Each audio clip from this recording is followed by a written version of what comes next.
Kozhikode medical college ICU പീഡന കേസിൽ അധികൃതർക്ക് വീഴ്ച പറ്റിയെന്ന മനുഷ്യാവകാശ കമ്മീഷന്റെ അന്വേഷണ റിപ്പോർട്ട്. ഗൗരവമായ കേസായിട്ട് കൂടിയും പരിചയസമ്പന്നരായ ഡോക്ടറെ കൊണ്ട് പരിശോധിപ്പിക്കുന്നതിൽ ഗുരുതര വീഴ്ച ഉണ്ടായെന്നാണ് മനുഷ്യാവകാശ കമ്മീഷൻ അന്വേഷണ വിഭാഗം DYSPയുടെ റിപ്പോർട്ടിലുള്ളത്. അതേസമയം സർക്കാരിൽ നിന്നും ഇതുവരെ സഹായം ലഭിച്ചിട്ടില്ലെന്നും അതിജീവിതകൾക്ക് എവിടെയും നീതി ലഭിക്കില്ല എന്നാണ് ഇതിൽ നിന്നും മനസ്സിലാകുന്നതെന്നും അതിജീവിത പ്രതികരിച്ചു. വൈദ്യപരിശോധന നടത്തിയ ഡോക്ടർ KV പ്രീതിക്ക് വീഴ്ച പറ്റിയതായി അതിജീവിത മനുഷ്യാവകാശ കമ്മീഷന് പരാതി നൽകിയിരുന്നു. അതിന്റെ അടിസ്ഥാനത്തിൽ മനുഷ്യാവകാശ കമ്മീഷൻ അന്വേഷണ വിഭാഗം DYSP നടത്തിയ അന്വേഷണത്തിലാണ് മെഡിക്കൽ കോളേജ് അധികൃതർക്ക് വീഴ്ച പറ്റിയതായി കണ്ടെത്തിയത്. ഗൗരവമായ കേസായിട്ടും പരിചയസമ്പന്നരായ ഡോക്ടറെ കൊണ്ട് പരിശോധിപ്പിച്ചില്ല. മെഡിക്കോ ലീഗൽ കേസുകൾ കൈകാര്യം ചെയ്ത് പരിചയമില്ലാത്ത ഡോക്ടറാണ് വൈദ്യപരിശോധന നടത്തിയത്.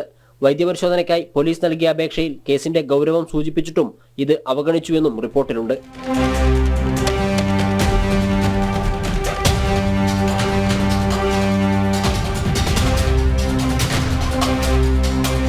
ഡോക്ടർ പ്രീതിക്കെതിരെ താൻ ഉന്നയിച്ച ആരോപണം ശരിയാണെന്ന് തെളിഞ്ഞതായി അതിജീവിത പ്രതികരിച്ചു.